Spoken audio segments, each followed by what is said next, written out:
slate. How are you guys doing today? Well, I'm on tilt from NBA, but I don't want to talk about it. So, what about you, Kyle? I was on like a 2 or 3 week losing skid, and last week the cash game lineup was pretty easy to figure out and made a lot of money. So it's nice being back on top. Yeah, it's nice when the news comes in like the day before lock, the most important news that we need for cash. I think a good cash game week two. How'd you end up doing, John? I actually wasn't able to play last week. I was in DC for my wife was running the Marine Corps Marathon, so I actually was traveling and didn't play. So I'm excited to get back into football and get back into the swing of things here. Yeah, my buddy was actually down there too for the marathon. His wife ran it as well. Kyle, want to hop into these games, see which ones we got going on and stuff? No, they all suck, but I guess we'll do it anyways. We have the Eagles versus Chicago as our first game on the slate. Chicago, 5 point road dogs, a 42 point total that has moved down 2 points. I think the place to start talking here for me would be Deshaun Jackson coming back to the Eagles. Hopefully, I think he's starting to log practices now. They expect to have him back, so I'm going to talk about it as if that's the case. He in his first game his first game back in Philadelphia, 154 yards, I believe, 2 scores. And anytime you add Deshaun Jackson to an offense, it just adds another element that you have to defend in a way that like you really don't have to defend a few players like you do Deshaun Jackson. He's just like the best deep threat with high volume every single year he's healthy. So I like what that does for Carson Wentz's projection, and it might even open up some spots for other guys like Zach Ertz, who's been getting all the volume and just massively underperforming. So I guess with that, John, where are you looking to take the Eagles, and are you looking to do anything with the Bears, given how truly awful Mitchell Trubisky looks? Yeah, for an ugly slate, this is really one of the uglier games for me. I don't have a lot of interest on either side, really. You mentioned Zach Ertz, but I think Dallas Goddard is a guy, and the matchup isn't great for tight ends. Chicago's actually been pretty good against them this season, but Goddard's been, seeing the increase in snaps usage, over the last like 4 or 5 weeks. His production has been equal to or better than Zach Ertz in almost every single one of those games, and he's only 3,100. So I know the matchup isn't good, but on a slate where we probably want to punt tight end and save salary, I don't think he's the worst play. Yeah, I'm with you. I like the Goddard call. Also, like Ertz in tournaments. I think Deshaun Jackson brings that element where you have to kind of worry about him taking the top off the defense. It should open up things for Ertz. I think that's one of the issues that they've had. Alshon Jeffrey's been popping in models around 5K. Don't mind him. Miles Sanders at 4,600 had a good week last week. I don't know if I'm going to chase, but I think it's interesting to kind of talk about him just because Jalen Samuels could end up being chalk. He's around 4,000. If you wanted to fade Samuels, like he's in that range. On the Chicago side, Anthony Miller, 3,700. He's seems like he's been popping a little. I think he's had a target increase last couple weeks. I like him. David Montgomery, 5,200. Like, I don't want to chase. I don't want to play David Montgomery versus the Eagles. I feel like people will chase it. They're definitely a pass funnel and very good against the run. So that's pretty much all I have. Kyle, any final thoughts? Yeah, no, I tend to agree. I just want to touch on Tariq Cohen, who hasn't been getting a ton of volume, but he's generally a guy who doesn't need a ton of volume to pop off. And I think last week Mitchell Trubisky ran more than he had the entire season, just in terms of carries. It was still only four, but I don't know. He's a guy who I believe was in four Millie Maker winning lineups last season. If there were a game that he would get right on, it would be against the ultimate pass funnel defense and a slate that doesn't have a ton of great options at quarterback. I don't know. It's probably too thin of a play for me, but I think you have to at least consider a guy with like the historical production, like spike production that he's had. So I don't know, worth considering, but I probably won't end up playing it. Next game I have here is Pittsburgh versus Indianapolis. Pittsburgh 1 point home dogs, a 43 point total. That is surprisingly middle of the road for such an awful slate. Obviously, I think Jalen Samuels, you just in your cash games, just lock him in at 4K, assuming James Conner, who did not practice this week, does not play. And cherry on top, I don't think Benny Snell practiced either. He was a guy who a few weeks ago got like double digit touches. Without either of those guys, they're down to like Trey Edmonds, and he'll probably bring up someone from the practice squad. So you're going to get just the largest market share of touches, maybe on the entire slate. So for me, you obviously lock him into cash. I'll probably honestly just lock him into tournaments as well. Like I think his ownership, like we've seen the past 2 weeks with Latavius Murray, was like 30 to 40%. That just wasn't. That still wasn't high enough for a guy you could pretty much guarantee was gonna hit value. So that's how I'm treating Jalen Samuels. Does anybody have any dissenting opinion on what to do with Jalen Samuels? For me, I think Jalen Samuels pretty much lock button if he's at 4K, just with how Pittsburgh kind of utilizes the running back. They're definitely not afraid to check down to the running back. They do it more than the majority of the league, so I don't mind him at 4K. He would be my favorite Steeler. I'm not really going to chase a ton of Pittsburgh in this game. On the other side, Jack Doyle is another guy I think in the Team Jam Men builds that we can look to at 3K. And then Marlon Mack, like 6,300. Yeah, we don't want to play him on DraftKings just because he's not really utilized enough in the passing game. But I don't. If you're kind of get off that Team Jam Man, I don't mind Mack. John, any thoughts? I think Mac, I mentioned last week I'm pretty much never going to play him again, but I think that is a sharp call. That Pittsburgh is an underrated reverse funnel. There's only two defenses in the NFL right now this season that have allowed 0 100-yard games to wide receivers, and that is Buffalo's secondary and Pittsburgh's secondary. So the way to beat Pittsburgh is by the run. That would make sense with Marlon Mack. Not a ton of interest for me, though. Low total game. Jalen Samuels would be the guy, but that's obviously if James Conner is out. Yeah, I like how you're like, yeah, last week I said I'd never play him, and then you turned on DraftKings, you fired up the Week 9 main slate. You're like, okay, I might play him. This slate sucks. Next game, another of many truly awful games. Buffalo versus Washington. Buffalo 9.5-point favorites. That's come down a point, but it's still a massive. I think 10 is actually a significant number to cross, but it's still a massive disparity. 37-point total that has not moved. John Brown always in consideration, as well as Josh Allen, because of their historical range of outcomes. John Brown, of course, gets all the air yards, and Josh Allen throws all the air yards, one of the highest ADOTs in terms of passers in the league. But I don't know, it's hard to see this game really scoring a ton of points because Washington is awful. I guess worth talking about, mostly, honestly, for Buffalo for me, is that Case Keenum in concussion protocol right now. If Case Keenum plays, you at least have a non-zero chance of Washington scoring some points. But with Dwayne Haskins or Colt McCoy under center, you need, 10 points to beat them. So for me, if they announce either of those guys as the starter, I can just rule this game out. Except for, of course, Bill's defense is fine. Devin Singletary popped off last week, but it was a low volume. I think he had 3 carries. So if you project him to get more volume going forward, I think that's a move worth looking at. Bobby, what are you doing, honestly, if anything, with this game? Yeah, I don't mind the Devin Singletary call. Thanks for stealing it from me on that last pod, but it's cool. I don't hate Devin Singletary. He's a good play. If you're looking for the Jalen Samuels pivot or just a way to get off Team Jam Man in large field GPPs, I don't hate it. Like paying up at receiver, just doing construction differently than what it seems like it'll be this week. You talk Josh Allen and John Brown. I kind of think the Redskins D on the other side at 1,800 really has a floor here, especially with Josh Allen.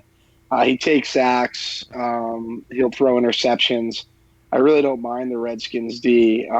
So then again, if they end up being popular, the Redskins D, which I think they will be for cash just to get in CMC, then maybe the Josh Allen, John Brown stack isn't the worst play. It'll definitely be different. I know you love playing AP too, so that's bad. Pretty much okay. So bad, dude. But he's in that Jalen Samuels range. I'm not going to play him. John, any thoughts here? Absolutely love the Redskins defense call. Wrote them up on the fantasybros.com as a potential cash game saver. Really love them. They've had actually 5 DraftKings points in 5 straight games now. And obviously Josh Allen is turnover prone. Basically all they need is 2 or 3 sacks to cover that price tag. And just to reiterate the John Brown call from Kyle, he's had 50 or more receiving yards in every single game this season and 5 or more catches in all but 1 game this season. So I think he has a safe floor. We didn't see the ceiling game against the Eagles secondary last week, but I think we could see it this week against Washington, who's pretty much just as bad in the secondary. So I'm pretty high on Allen Brown stacks, but that's basically my only interest as opposed to running it on the other side with the Redskins D, and that's it.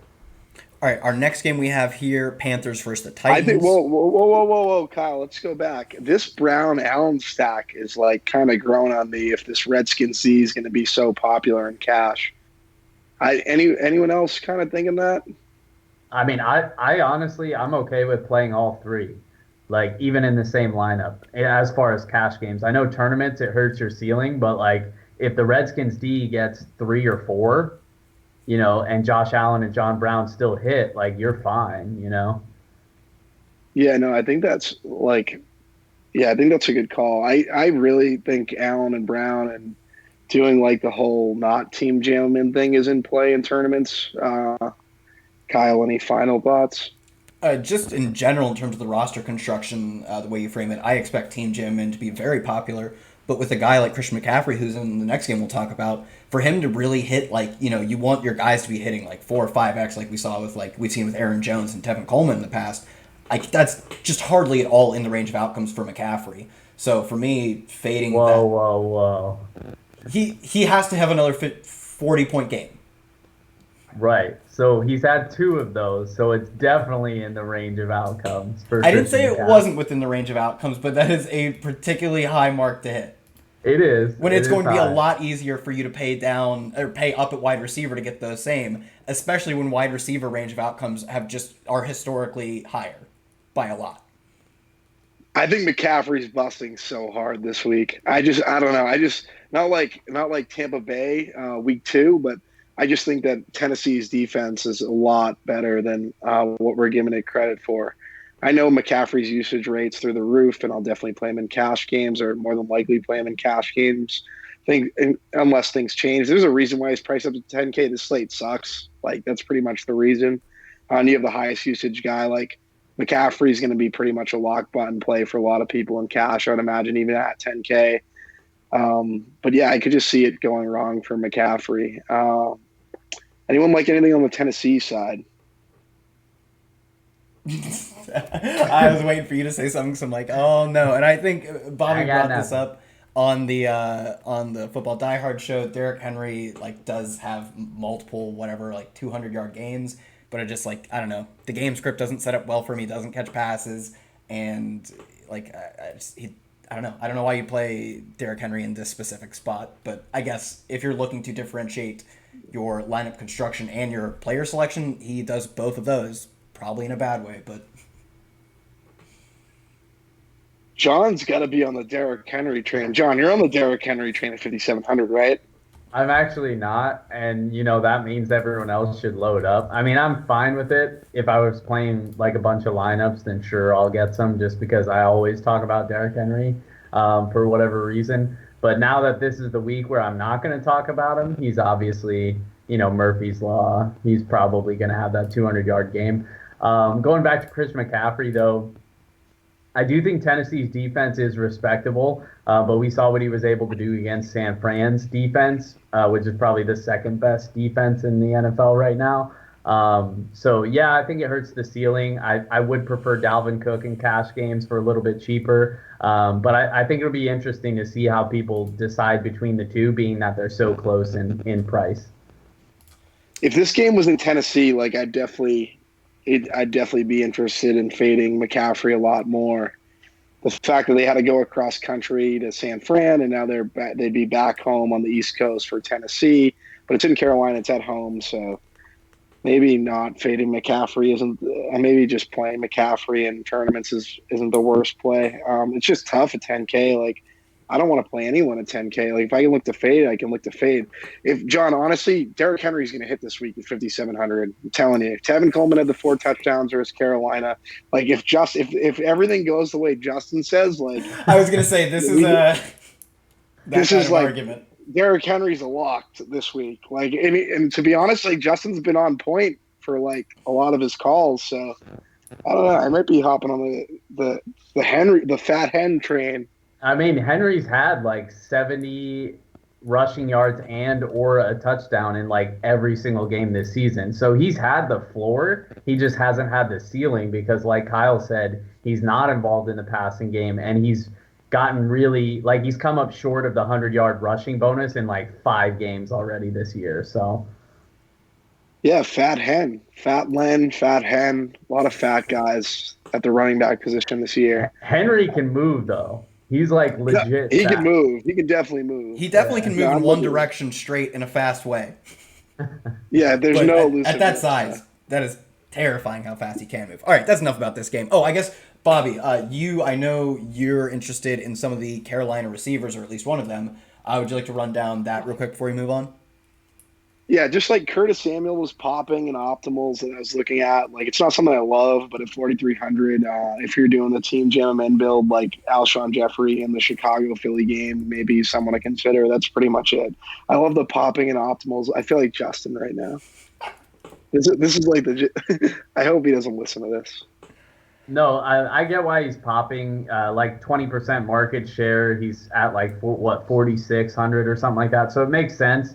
The only thing to note is I think he either missed practice or was limited today. So I think he's actually listed as questionable. Not sure how serious it is, but worth monitoring for sure. Yeah, I actually just saw that So, he entirely was a entire did not practice. If he doesn't end up playing, DJ Moore is like the only receiver with any production on this team I can imagine becomes a very good player. Let me see what his price is real quick. I oh think my I think God. he's pretty cheap It's too. 4,800. Yeah, at that I don't know if he's a lock just because the team total isn't very high. Tennessee's got a fine pass defense, but I'd be certainly overweight on him. Harden just made someone like almost go down to their knees on like a step back. It was pretty nice. It's pretty nice stuff. It's good stuff.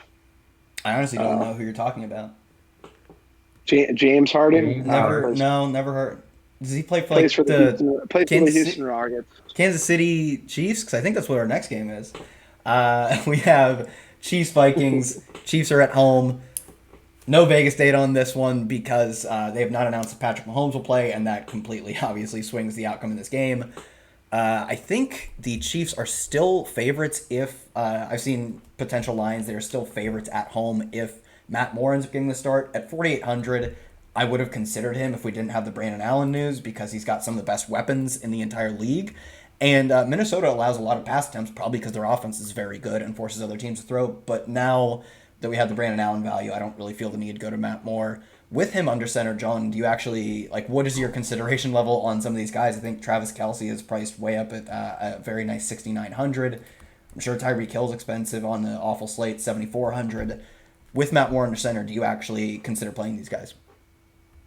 I really don't, unfortunately. I always have interest in the Chiefs, even with more under center, just because they're so talented. But you hit it. I mean, the price. If I'm prioritizing these expensive running backs, I just don't have the salary to pay up at tight end and wide receiver. I have more interest, obviously, on the other side in Dalvin Cook. I kind of teased it earlier. He's just an absolute monster. I think he actually ran bad. Was it last week or the week before where he finished with 98 rushing yards, didn't get the bonus, 2 yards shy. They brought in Madison instead. But the Chiefs have been absolutely gashed by the run. I believe they've given up the fourth most fantasy points to the position this season. And, Carlos Hyde ran all over him. Marlon Mack ran all over him. Literally everybody is running all over them. So I think Dalvin Cook, who's probably one of the best pure runners in the NFL right now, I think he has his way with them, and I think he has a big game. Yeah, if you're paying up at tight end this week, you're definitely going to be different because I don't think a lot of people are going to do that with the running backs that we have on the slate and the way that they're priced. Yeah, I love the call with Dalvin Cook, 9,500. I think he's an extremely strong play. Thielen could be back. I don't mind Minnesota stacks here. Just first KC, I think they're definitely something to consider. Stephon Diggs as well. If Mahomes is back, what are we doing? Because I feel like that changes the slate like completely. Like, I would consider getting to Mahomes. And what's Mahomes' price? Does anyone have a 7K flat, I believe. Yeah, 7K. Russell Wilson 7,100, just for perspective. Well, not in. I don't know if I'd. Yeah, I don't know. I think I'd play him. Maybe go up to him in tournaments, maybe. But be another I way to would get off. I would very much consider going up to Kelsey in tournaments because of the exact thing you said, that nobody's going to be paying up at tight end with like the necessity to get these running backs. And Kelsey's projection, not great with Matt Moore, but is pretty darn good with Patrick Mahomes under center. So I think that would be an interesting way to take it. That's a really sharp call, actually, Kyle. We need Unfortunately, I that. really don't think I don't think he's going to play, so it doesn't matter. It will All not right, matter. no, that's fine. It's not a it's I'm not ruling him out for sure because I think he was already a limited participant in practice, but it seems rather unlikely and also it'd be incredibly stupid.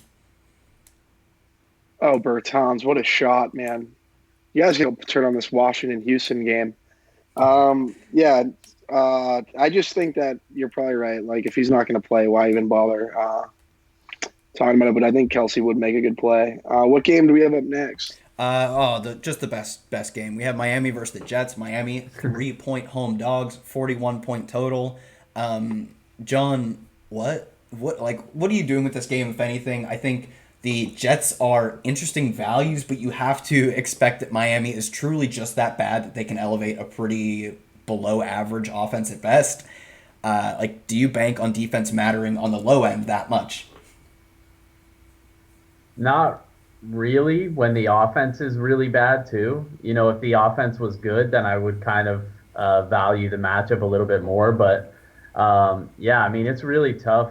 Slim pickings here. I know the total came up a point so far, so that's encouraging, but the total is still really low. The guy I'd have the most interest in on the Jets is Robbie Anderson. I believe he's had back-to-back 8 target games or something like that. I know Sam Darnold hasn't been good, but he is going to throw it to him deep. So if there is a guy that can beat the Dolphins secondary, it's going to be Robbie Anderson for me. Yeah, I think Robbie Anderson's a sharp call. I like that. Lev Bell at 7,700. I don't hate it. On the Miami side, people were touting Mark Walton. I feel like Booger touted Mark Walton last week. I was like, oh, Booger just and what touted does Mark that tell you Walton. about playing him in DFS? And you know what it tells me about?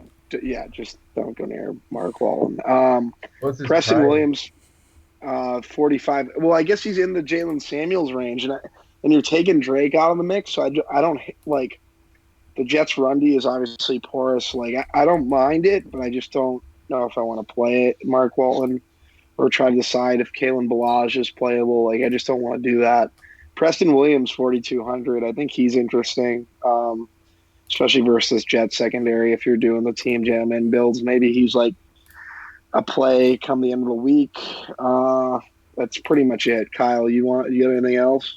No, this game is truly the worst. Although, I'll double down on what John said. Robbie Anderson right now, 38% of the team air yards. That's, I don't know, looks like roughly top 10 or 12. Just keep buying them sweet air yards. Eventually they'll hit, or I'll just go broke. And I'm fine with either of those, honestly. I'm totally fine with it. I'm probably not going to be looking to Le'Veon Bell. I get the matchup is good, but at his price, I think he's caught 5 passes in the past 3 weeks. He was getting a lot early, but also some of those came without Sam Darnold. It's hard to, Sam Darnold has not been throwing him the ball a ton, essentially, outside of week 1. So for me, I don't know. I don't see why you'd pay that much for him when you have a guy like Nick Chubb at 7,300 below him, or even Aaron Jones at 7K. I think there are much better plays in the price range. Yeah, I think you're right about that. Scratch that, Love Bell. Yeah, I mean, I get it. He's a guy who's had tons of targets in years before, but the Jets' offense just sucks, and they're not using him the way he should be. They don't even want him. They tried to trade him, and nobody wanted it. So, next game, Seattle versus Tampa Bay. Seattle 6-point home favorites, a 50.5-point total. This total actually came down 2.5 points from opening at 53, which I found to be pretty interesting. Does that, sharp money clearly thinking less scoring than expected? John, does that have any, on an awful slate, does that even matter to you? Because it's still the number 1 game on the slate in terms of implied total. Yeah, I think that's the reason right there why it doesn't really matter is because it's still even at 50.5, it's a touchdown higher than more than half of these other totals. The problem is I really don't know how I want to attack the Seattle side of this.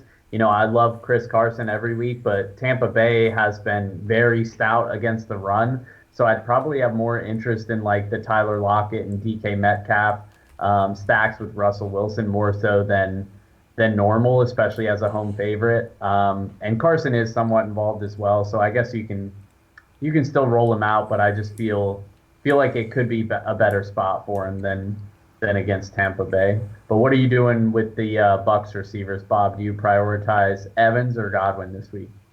I think it's definitely Godwin for me. I'll let people kind of chase Evans. I think Godwin sees more red zone targets. He's more consistent. He would easily be the play. On the other side, like tight end, I think something we have to talk about. Cameron Brate. He was like pretty much industry cash game tight end. I felt like this week. He's questionable. Kyle, who's the tight end that was team preseason that you really like? Austin Money Print Machine Auclair is his official given name.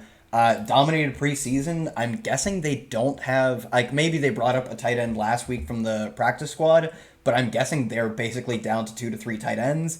If Cameron Brate doesn't play, like, I'm guessing Auclair like has to be, 2,500.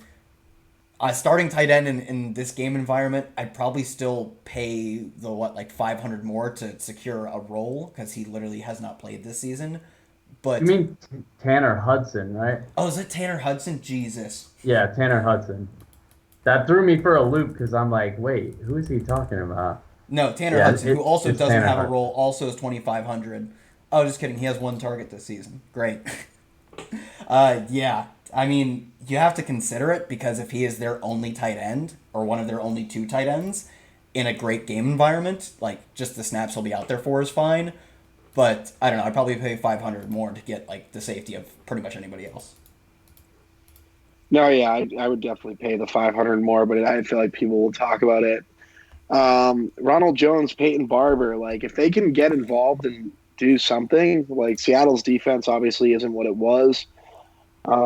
I just they're in that Jalen Samuels range. I think for tournaments, like if you're trying to get funky, I don't know. I hate the play, but any idea, John? Definitely don't do that. Yeah, I'm not doing it personally. Okay, good. Thanks for giving me the heads up. I mean, they just don't see enough volume between like one of them will see 8 carries, the other will see 9, and then Jameis Winston will see a few. Like it's not pretty.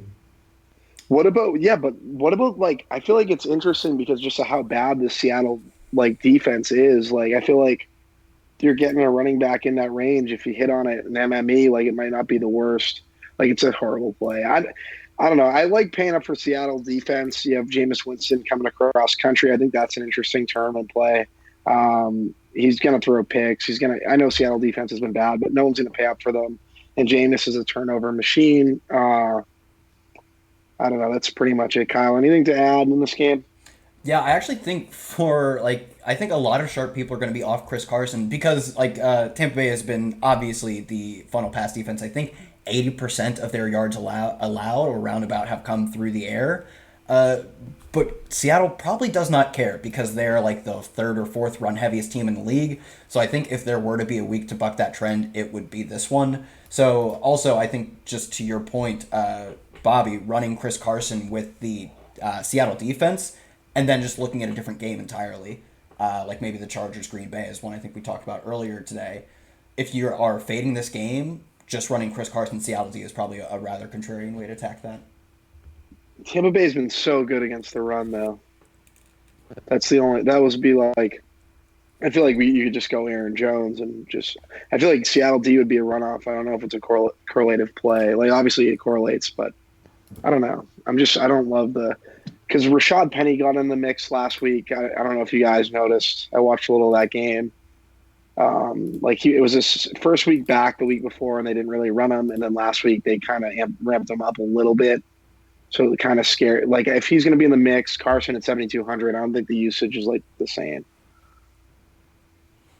Yeah, I mean, I don't consider him for cash, but for all the reasons that like people, I don't know. It's basically the defense doesn't matter to because I don't think that the splits for running versus passing against Tampa Bay are as predictive going forward as they have been. So, but I mean, I get the argument, and the Rashad Penny thing is probably the more tangible argument I can latch on to for not playing Carson because he did get 8 carries.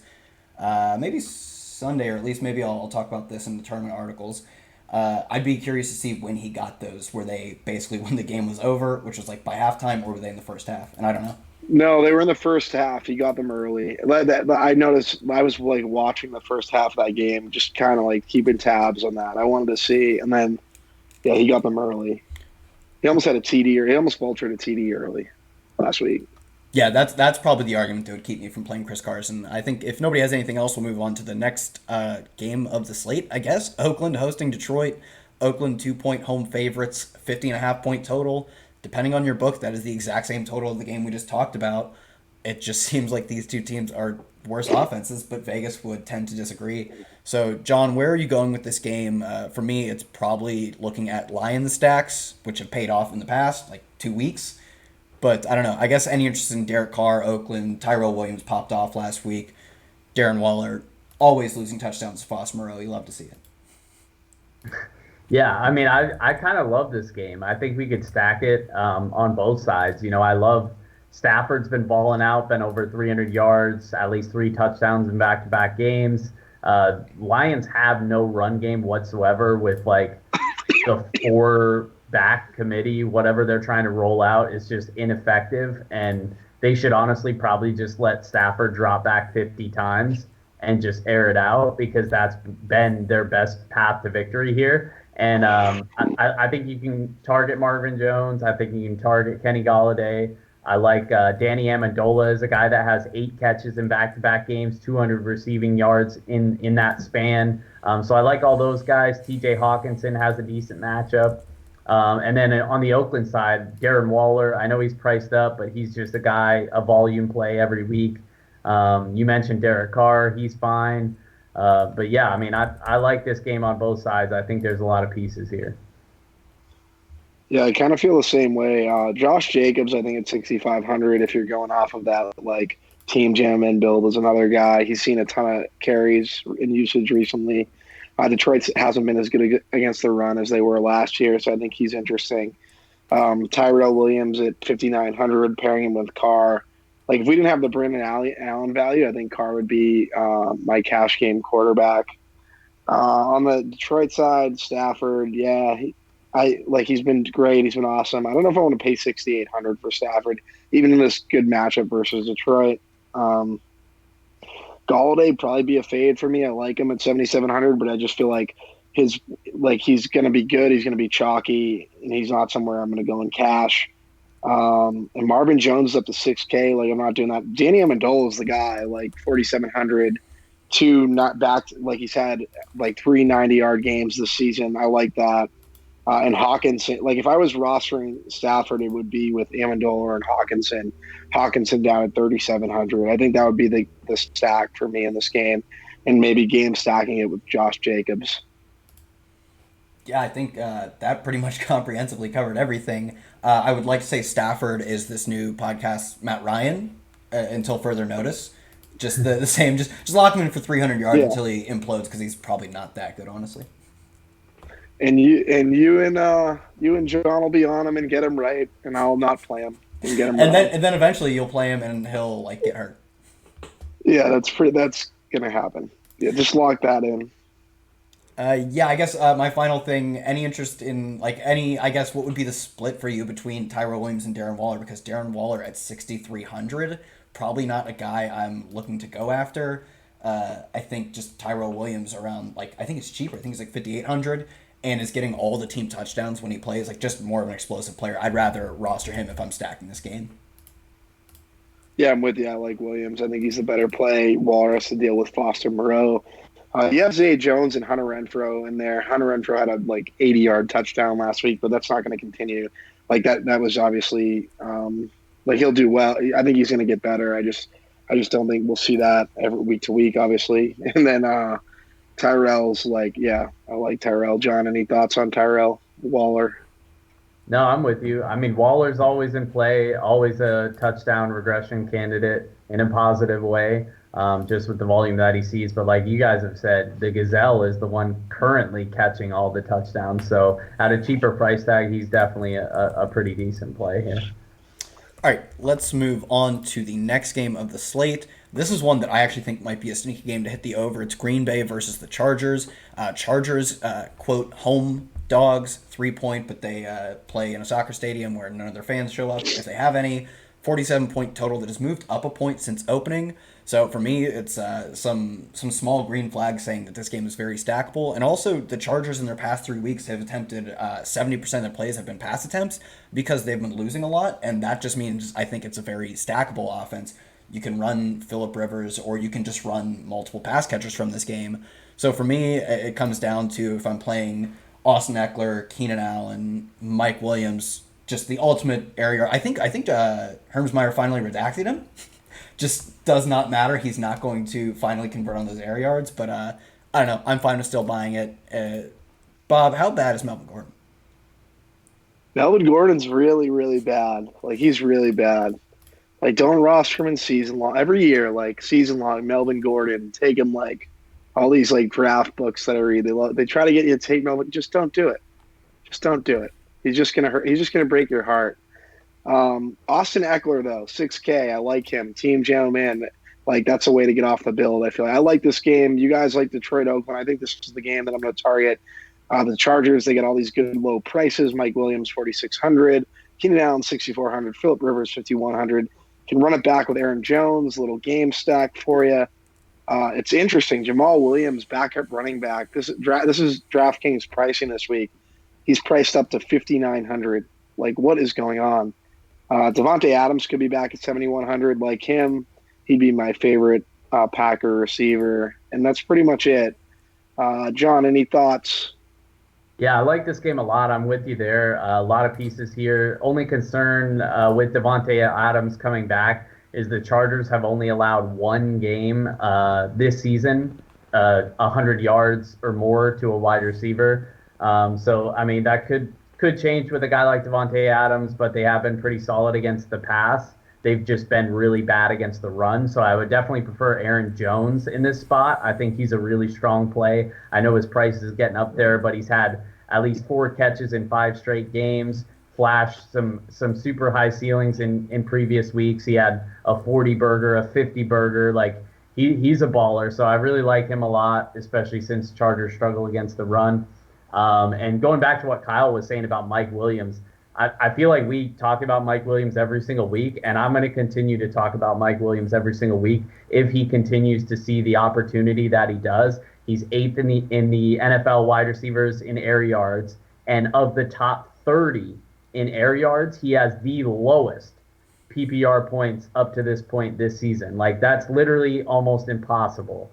So I mean, if he's just going to keep seeing that type of volume and those type of opportunities, it's just fact that he's going to hit at some point. So he's one of my favorite plays, and I even think he's cash game viable this week. Yeah, just remember the more money he loses you every week, it's just more money you're going to make by the ownership once he does hit. It's really, Absolutely. You're just investing in your future by losing money on him. No, I mean, I'm totally playing him too. Those type of air yards, like, you know me, just buy the air yards, do not care. And for that reason, I think this game's going to pass. Like, this team is going to pass a lot. So I don't mind running multiple Chargers. Keenan Allen, double-digit targets in back-to-back weeks. And interestingly, another guy who really hasn't converted. He's got 12 and 10 targets in it, or 12 and 10 fantasy points in his past 2 games, which especially 11 targets, 4 catches, and honestly even 10 targets, 7 catches. Relatively low conversion rate on these targets for Keenan Allen is awfully surprising, given he's a generally low A-dot slot guy who you expect to convert on a lot of his catches. So I'm just buying low on every pass catching option here, and never ever playing Melvin Gordon. You know who's the issue here? It's Melvin Gordon. He's just gonna go. It's always Melvin Gordon. It's always Melvin Gordon. No, but actually, I did want to bring up the Chargers fired their offensive coordinator. Do you guys think that that's going to have any effect on the workload split between Eckler and Gordon, or you think it's going to be relatively the same? Is Anthony Lynn still coaching? Yes, sir. He's the head coach still. And I think he's going to have, they said, I think it's the quarterback coach that's going to take over as the interim offensive coordinator, but supposedly Anthony Lynn will still have a major role in, like, play calling, decision making. Man. Yeah, no, more. It's more learn. Anthony Lynn, if anything. These teams never learn, man. Why isn't he fired yet? He's terrible. Oh my God, man. Yeah, I don't know. Like, Eckler, like, just for the Chargers organization's sake, you're only paying him $250K. You're playing Melvin Gordon 5 million. He's literally destroying your team. Yeah, I don't know. What's the next game, Kyle? Next game is the last game we have on the main slate: Browns versus Broncos. Broncos are 3-point home dogs. This line has moved 5 since the benching of Joe Flacco. And honestly, if you told me the line moved when Joe Flacco was benched, I'd be like, yeah, well, the Broncos line, is more favorable for them because Joe Flacco's awful. Truly terrible quarterback, like bottom 5 in like yards per attempt, bottom 5 in touchdown percentage, throwing tons of interceptions. Passer rating is bottom 5. Like he's just as bad as all of the like Miami and Washington quarterbacks we make fun of. Yet somehow Vegas, or I guess it's Vegas's reaction to the public, most certainly thinks that this is like a bad thing for the Broncos. When in reality, at worst, it's a lateral move to a backup quarterback, and at best, it's an upgrade to potentially like a league average to like not as below league average guy. So for me, if the Vegas total moving or the Vegas spread moving away from the Broncos is any indication of like the DFS sentiment, I'd actually be more inclined to buy Broncos just at like low prices, like Brandon Allen at 4,100, who's a great play in cash, or like Noah Fant 3K. Deshaun Hamilton didn't do much last week, but he did play a ton of the snaps, and if he's getting those in the slot, I think those are slot targets just generally convert to more fantasy points. And of course, Cortland Sutton, I think, is still priced down too low for the market share we'd expect them to see. So I'm fine with running one-offs of any of these guys just because they're priced and they'll probably be low owned. John, what are you doing with this game now they have a better quarterback under center? Yeah, I think you kind of hinted at it. Brandon Allen is like the way that we can pay up for these expensive running backs this week, and I don't think he's going to be that popular because literally, even though it's early in the week, all you've been hearing from any type of tout or media or whatever is how bad Brandon Allen is, and he might be like whatever, that's fine, but I never value the quarterback position that much. Like a terrible quarterback surrounded by decent weapons could still put up 15 fantasy points. So I love him as a value play. Noah Fant as well. Like that call. Something to note there is Jeff Herman was in crutches after last week's game. Noah Fant might be like legit the only tight end out there for every single snaps, coming off a season high snap rate, season high targets, and season high routes out of the slot. So I know he's a horrible player, but the opportunity certainly should be there at 3K. So that's a nice little mini stack for 7.1K. You can get all the Denver touchdowns between Brandon Allen and Noah Fant. Yeah, Noah Fant. Like this will definitely be the week as he's going to see all the Denver snaps and he just bagels for everyone in cash games. I could so see that happening. Yeah, basically, I think Brandon Allen's fine in the team gem min build. I think he makes sense. On the Cleveland side, like, what are we? Nick Chubb 7,300, Kareem Hunt. I don't know. I feel like I'd be a little nervous to go to Nick Chubb, but he's popping in models. Odell Beckham 66. I feel like Cleveland's eventually going to get it together. They've played two of the best team, the Patriots and San Fran, on the road. Schedule's about to get easier. Like I don't mind Cleveland this week. I don't mind Beckham at 6,600. On the Denver side, like, yeah, it's pretty much Cortland Sutton, Noah Fant, Brandon Allen. I had something to say, but I lost my train of thought because this Wizards Rockets game's going off in terms of points. Any last thoughts, Kyle? Yeah, I still think Nick Chubb is a phenomenal play at his price, especially if you are like he is one of your higher priced running backs instead of paying all the way up to the 10K, 9.5K.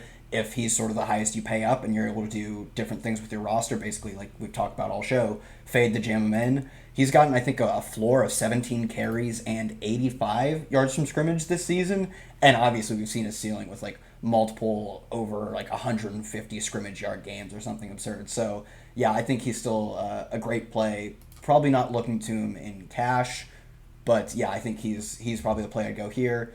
I think Jarvis Landry at 4,500. I'm not like generally of the low ADOT variety players, but just at 4,500, the amount of targets he's getting out of the slot, high percentage targets, that's just a good value play, despite I don't think his ceiling is quite there. Yeah, I think that's a really sharp call on Landry. I was about to go back and be like, Landry's a really good play as well. John, you want to take us out of here? Yeah, real quick, I was gonna say, what do you guys think of Denver defense? Because they're one that I'm kind of warming up to. 17 sacks over the last 5 games, sorry. And Cleveland O line has been struggling quite a bit this season. Do you guys like them at all at home? See, depending on, I was considering like Cleveland D because just depending on like Brandon Allen, I did the one thing that Kyle like frowns upon the most in DFS, and I actually watched the games. And Brandon Well, Allen they're good doesn't look entertainment. Football's a terrible. fun sport to watch. Football, yeah, yeah, football's a fun sport. Like I honestly like I don't want to roster the Browns D. I think they're interesting in terms of like Brandon Allen being a rookie. Brandon Allen looks pretty good for team. Watch the tape. Like I didn't hate Brandon Allen. He got a little run equity there. Gets the ball out of his hand quick. I don't know all the good. I'll break down all the film stuff. I don't know. I didn't hate him, so I don't know if I want to go to Broncos D, but or on you talked about. I don't know if I want to go to Browns D, so maybe Broncos D. I don't know. Paying 2,900, I don't hate it. Baker's been obviously terrible, so I don't hate it. I just think Cleveland's going to turn it around here, or getting ready to turn it around at least. Oh, we talked about Kareem Hunt. Not eligible to return until one more week. Eight Oh, game really? suspend. Someone said. It's 8 game suspension, but they have had a bye, so they've only played 7. Oh Uh, yeah, yeah. Sorry, guys. No, I My think I fault. misquoted what week he comes back. Like 8 different times for 8 different weeks. So I don't really. We'll get it right eventually. No, for sure it comes back next week against the Bills. Will not play this week, so I don't expect any competition for Chubb there. So that's that. All and right, with guys. Thanks. that, Yeah, John, you take us out. You do the honors. I was just gonna say, and with that, that wraps up this week's main slate. I know it's ugly, guys, but these are the weeks where we could potentially have the biggest edge because it's usually the people who are putting in the most work reap the biggest benefits. Be sure to check out the content on thefantasybros.com. A lot of good stuff up there. Good stuff dropping this weekend as well between NBA with Bob's core plays and whatnot. Kyle has some tournament articles coming out tomorrow and Friday. Be on the lookout for that as well, and subscribe if you don't already. We'll be in the Discord all week. Thank you, gentlemen, for joining us, and